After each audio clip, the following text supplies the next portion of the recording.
So, gagawin natin for today ay linear programming formulation problem of a sample problem and of course, yung solving graphically.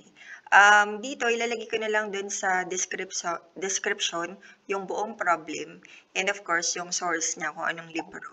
So, try natin siya gawin and para makita nyo rin paano ba talaga mag-formulate ng problem or mag-formulate ng linear programming model. So, normally kasi pag nakita ng ganitong problem na paragraph form ng haba, tendency ng student is to have parang nag-give up agad to analyze. Pero ang pinaka-key dito is you have to analyze this problem one at a time. Okay, basta alam natin or systematic yung flow kung paano ka mag-analyze. And gagamit din tayo ng parang siguro technique or procedure para mas tulungan tayo to analyze yung problem.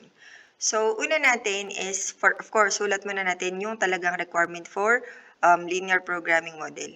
Of course, yung ating decision variable.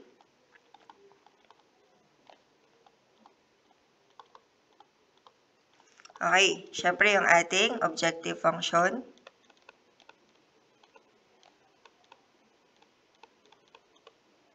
And of course, yung ating constraints. Okay. So, ngayon, ito yung mahalagang, natin, i-check natin to determine yung whole programming formulation niya. So, very important na malaman nyo na tama and accurate yung sagot nyo for you to solve yung optimal solution mamaya sa graphical method. So, yung graphical method, para hindi tayo masyadong mahaba yung video, so, puputulin natin after nating makuha yung formulation and then sa next video na yung solving ng graphical method. So, pag decision variables, normally, dun ka titingin sa required. Okay? So, nakalagay dito, formulate a linear programming model that can be used to determine the number of each unit. So, yung word na determine, yun yung parang clue mo na ito yung hinahanap niya. Ano yung hinahanap niya? Number of units of each model. So, lagyan mo na dito, number of units of each model. Okay? So, lagay muna natin. So, ibig sabihin, kung may each model, ibig sabihin, more than siguro 1 yung model niya. Hindi natin alam pa kasi hindi pa natin nababasa yung buong problem. So, lagay muna natin na model kasi yun yung parang hinahanap. Okay? Pero lagay muna natin is 1 lang muna. Okay? Okay, so next natin is that should be produced in order to maximize the total contribution profit. So, yung word dito, maximize, so yun yung gusto niya. So, ibig sabihin ito yung goal. And alam naman natin yung goal is objective. So, kaya normally, ito yung magiging objective function. So, lagyan mo na dyan, maximize. Then, gamitin lang natin yung ating parang variable na ginagamit for the objective function, which is z. Okay? So, and note mo dito na ang z na gusto niya is profit or contribution to profit. Okay? So, z. Next natin is basahin na natin yung problem kasi nakita na natin yung buong requirement. So, Embassy Motorcycles manufactures of 2 lightweight motorcycle designed for easy handling and safety. So, 2 lightweight motorcycle. Ibig sabihin, dalawa yung model natin. Okay? Kasi 2. Ito yung number of models natin. So, next natin. So, check natin. Ano ba tong mga models na to? So, the Easy Rider model. So, nakita na natin yung model 1. So, Easy Rider. Lagay na lang natin. Tapos, yung isa is yung has a new engine and a low profile that make it easy to balance. Tapos, next one is the Lady Sport. So, ito yung model 2. So, lagyan natin number of units of Lady Sport.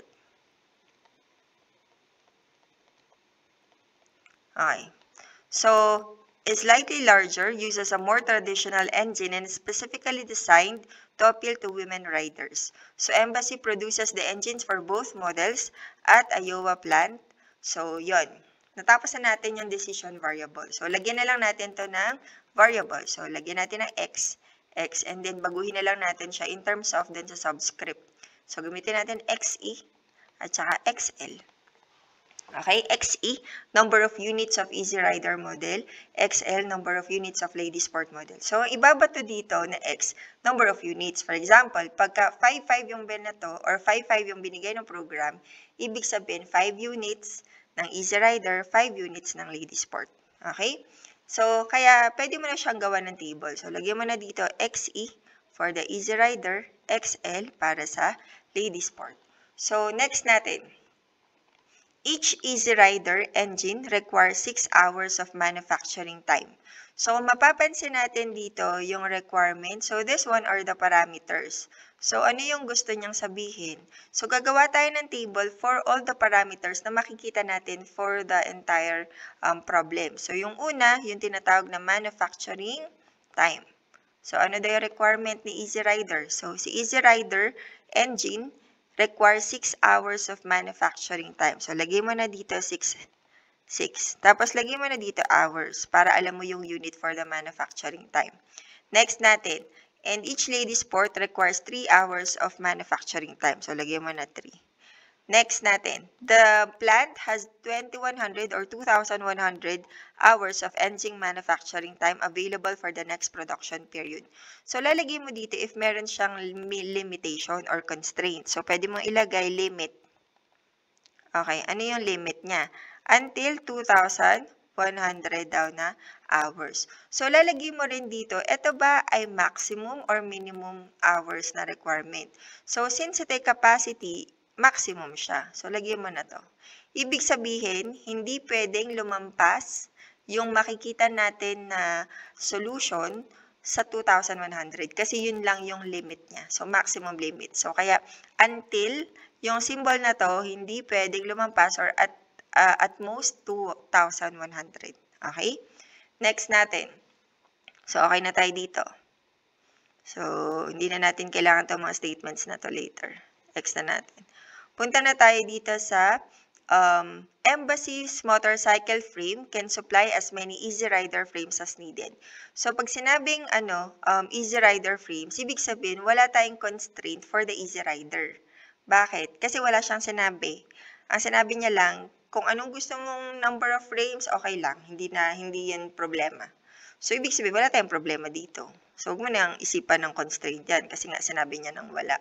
So, ano ba yung constraint? Literal ang constraint, ito yung nag-limit para makuha natin yung goal natin. Kasi, di ba, to maximize profit, ano bang pwede mong gawin? So, mag-produce ka ng 1 billion of motorcycle. Pero bakit hindi siya makapag-produce ng 1 billion na motorcycle? Kasi nga, may limitation. At yun yung constraints. So, yun yung nagli-limit. For example, ba't hindi magawa yung 1 billion? Eh, kasi nga, 2,100 lang yung kaya palang i-manufacture time na pwede yung planta. So, ito, constraint to. Kasi may limit siya. Okay? So, mamaya makikita natin paano natin siya i-formulate through constraints. Next natin. However, the Lady Sport frame is more complex and the supplier can only produce up to 280 Lady Sport frames for the next production period. So, lagay mo na dito, Lady Sport frames. Okay. Ang nakita mo na dito, ma'am, paano yun? Wala siyang sinabi about the parameter for XE and XL. Ang sinabi niya lang, yung 280 na limit. Ibig sabihin, ang kaya lang ma-provide ng supplier ay 280. So, lagay mo na dito, 280. So, ano ba yung 280 na yan? Maximum ba yan or minimum? So, maximum to kasi nga hindi niya na kaya mag-provide beyond ng 280. So, ang sinasabi dito, ang kaya lang can only provide up to. Ibig sabihin, ang kaya lang ng supplier na ma-provide ay 280 na Lady Sport frames. So, lagay mo na dyan. Ngayon, ang tanong, sa model na Easy Rider, may ginagamit ba tayong Lady Sport frame? Siyempre, wala. So, lalagay mo dyan 0. Ngayon, sa motorcycle na Lady Sport frame, ilang frame ba ang ginagamit sa isang motorcycle? So, isa lang, 'di ba? So, lagay mo dyan, isa. Okay? Parang 1:1. Isang frame, isang motorcycle. So, kaya dito, lagay mo na isa. Okay? So, wala na tayong problema dyan. And normally, ito yung pinagkakamalian ng estudyante. Nung nagbibigay ako dito ng parang Sinasama ko lagi ito sa mga quizzes or sa activities kasi tinatrap ko sila dito sa question na to or dito sa constraint na to kasi minsan di nila maisip kung ano yung tamang constraint dito. So, kaya ito yung approach pagka ganito yung mga questions or parang statements ng mga constraint. Next natin. Final assembly and testing requires 2 hours. So, nakita na naman natin, meron na namang parameters. So, final assembly and testing. So, lagay mo lang dyan. Okay. So, XE, ilan? Lagay mo dito hours. 2 hours. Tapos, yung ladies port, nakalagay 2.5. Tapos, may limit ba tayo? Meron. A maximum of 100. So, ibig sabihin, hindi na naman bababa sa 1,000 or 1,000 hours pala of assembly and testing time for the next production. Tapos, next natin, the company's accounting department, profit contribution. So, lagay mo profit. Ano yung profit for Easy Rider? 2,400. Ano yung profit for the ladies port? 1,800. May limit pa yung profit? Wala.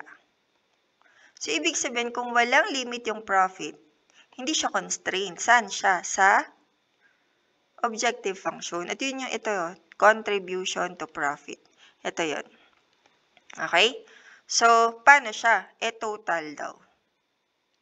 Total pala to. Total contribution to profit. So, paano yun? Lagay mo na dito, 2,400 yung profit for the Easy Rider. Tapos, 1,800 para sa ladies port. Ngayon, hindi pwedeng 2,400 lang yan tsaka 1,800 kasi may sagot agad yan. Ano bang sinasabi ng 2,400? 2,400 sa bawat isang Easy Rider na magagawa ko, may mako-contribute akong 2,400. So, anong gagawin mo? Ita-times mo siya dun sa number of Easy Rider na magagawa mo. So, kung 5 yung nagawa mong Easy Rider, ita-times mo ng 2,400 para malaman yung profit niya. Ngayon, kaya sinabing total kasi total nung dalawang model. Ibig sabihin, isasama mo yung ladies port. So, kaya dito, ita-times mo din yung XL. So, nakikita mo yung pattern. So, ito yung parameter. Ita-times mo din sa variable. Okay? Ito yung parameter. Ita-times mo sa variable. Tapos, kukuhanin mo yung total kasi yun yung hinahanap. Total contribution. Okay? Next. Ma'am, tapos na. Wala na pong statement, natapos na po natin lahat. So, hindi pa, kasi hindi pa natin na-formulate yung constraint. Nalagay lang natin siya sa table, pero hindi natin siya na-formulate. So, paano siya i-formulate? Similar with the concept na ginawa natin sa objective function. Yung parameter na 6, kasi 6 hours per unit of Easy Rider. So, ita-times mo ulit siya ng XE. Next, plus 3 hours per XL. So, kaya yung nagagawang or nakuha na time, manufacturing time, both of them. Kasi pareho silang ginawa sa planta eh. Kaso, 6 hours ang kinonsume para kay Easy Rider, 3 hours para kay ladies port. Kaya ganyan. Ngayon, ma'am, ano to? Maximize ba to or minimize? Hindi. Constraints yan. So, ibig sabihin, merong value dito sa right-hand side. Ano yun? 2, 1. At anong symbol nun? Less than or greater than, less than or equal to. Bakit? Kasi para ma-set niya na maximum yung 2,1, up to 2,1. So, kung ano yung magiging sagot dito, dapat hindi lalampas sa 2,1. Kasi pag lampas sa 2,1, ibig sabihin, hindi pwede. Dahil ang kaya lang ng planta, 2,100 hours. Okay? So, yan yung constraint 1 for the manufacturing time. Next, constraint 2. Doon naman sa LS frames. So, actually, pwede mo siyang gawin na ganito. 0x1 xe plus 1 xl less than or equal to 280. Pero, syempre, hindi proper na way. Parang, in terms siguro sa grammar ng algebraic expression, hindi ganyan. Kasi, syempre, pag 0, itatanggalin mo na to. Tapos, yung 1, tatanggalin mo siya as coefficient. So, ganito lang maging itsura niya. XL is less than or equal to 280. Then, yung third constraint natin is this one. So, 2xe plus 2.5 XL is less than or equal to 1,000. Okay? Tapos, yung last natin is yung 2, 4, and 1, 8. Siyempre, hindi yan kasama kasi nga, ano yan, objective function, nasama na natin dito. Ano yung last constraint? Ito yung lagi nakakalimutan. And normally, pag nag-check ako, chinecheck ko talaga siya ng 1 point. Yung XE, at saka yung XL, should be greater than or equal to 0. Kasi yung magagawa mong motorcycle, it's either wala or meron. So, ibig sabihin, hindi ka pwedeng magkaroon ng negative values of XE and XL. So, ang tawag dito, non-negativity constraint, which is laging kasama siya sa mga ganitong kind of problem. Kasi this one is 0 or wala eh. Bawal kasi mag-negative. So, lalagyan mo lang siya lagi. Okay? So, game. Gandahan lang natin yung natin kasi medyo magulo na eh. Magulo na yung pagkakasulat. Okay? So, ulit ha. Ang decision variables natin, magandang version. Ano yun? Yung XE natin, ito yung number of units of Easy Rider to be produced. Kukompletuin nyo kasi minsan, minamalian pag hindi kompleto. Okay, yung XL naman, number of units of Lady Sport model to be produced. Tapos, objective function natin. So, from our parameter kanina, so maximize Z, which is the total profit contribution. So, 2,400 XE plus 1,800 XL. And then, for our constraints, so for manufacturing time, NG ng manufacturing time, so 6 XE plus 3 XL is less than or equal to 2,100. For the Lady Sport frame, XL is less than or equal to 280. And maganda, kailangan magkaka-align yung problem, ay yung variable. So, para makita mo agad para pa mamaya pagka nagawa ka ng graphical, di ka mahirapan. Tapos, for the final assembly and testing, so 2 XE plus 2.5 XL is less than or equal to 1,000. And then, for non-negativity constraint ay XE tsaka XL is greater than or equal to 0. Okay? Take note lang, yung mga iba kasi pag kumukopya, akala nila plus to. Hindi yan plus, nagkaano lang sila, comma to comma. Kasi may nakita ako sa mga estudyante ko, pagka nag-check ako, nagiging plus na siya, siguro nagkakamali sila ng interpretation doon. Ang ibig sabihin lang nito, actually, pwede naman ganito yung format niya para hindi ka malito. Pwedeng hindi ka na gumamit ng comma, so pwede mo nang gawin siya both, na ilalagay mo siya as XE and XL ay greater than or equal to 0, parang ganito.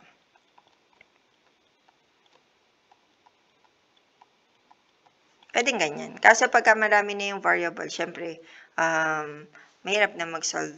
Mahirap na magsulat ng maraming ganitong version.